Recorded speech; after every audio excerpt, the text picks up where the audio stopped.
কর্ম ব্রহ্মোদ্ভবং বিদ্ধি ব্রহ্মাক্ষর সমুদ্ভবম, অর্থাৎ সর্বগতং তস্মাৎ সর্বগতং ব্রহ্ম নিত্যযজ্ঞে প্রতিষ্ঠিতম।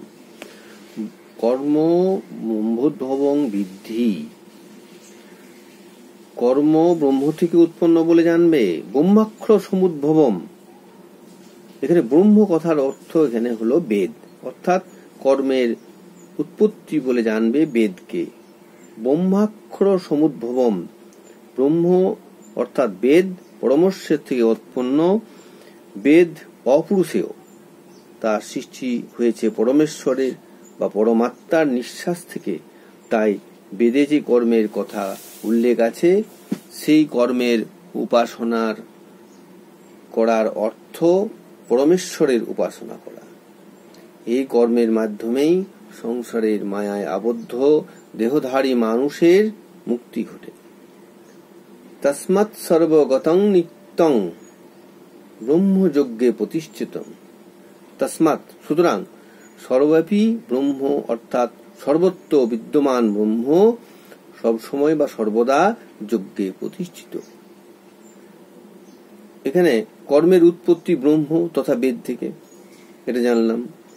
বেদ রূপ ব্রহ্মের উদ্ভব পরমেশ্বর থেকে, আর সর্বত্র বিদ্যমান ব্রহ্ম সর্বদা যজ্ঞে প্রতিষ্ঠিত। তৃতীয় শ্লোক।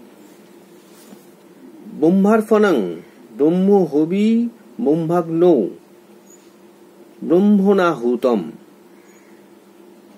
ব্রহ্মৈব তেন গন্তব্যং ব্রহ্ম কর্ম সমাধিনা।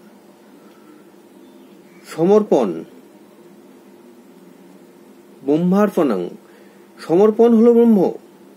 হোম দ্রব্য ঘৃত ব্রহ্ম, যিনি হোম সামগ্রী আহুতি দেন তিনি ব্রহ্ম।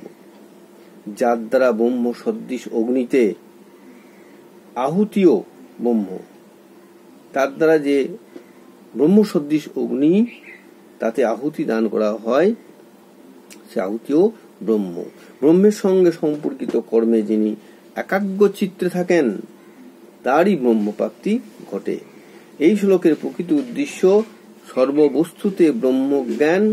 এমনকি গীতায় আরও বলা আছে, ভোজন রূপ ক্রিয়া অর্থাৎ জঠরগ্নিতে অন্যের আহুতি রূপ ক্রিয়াও ব্রহ্ম। যে জ্ঞান যখন মায়া বা ইন্দ্রিয় তৃপ্তি দ্বারা আচ্ছন্ন হয়ে পড়ে, তখন তাকে বলে জড়। এই জড় ভাবনায় মানুষকে জগৎ সংসারে আবদ্ধ করে রাখে।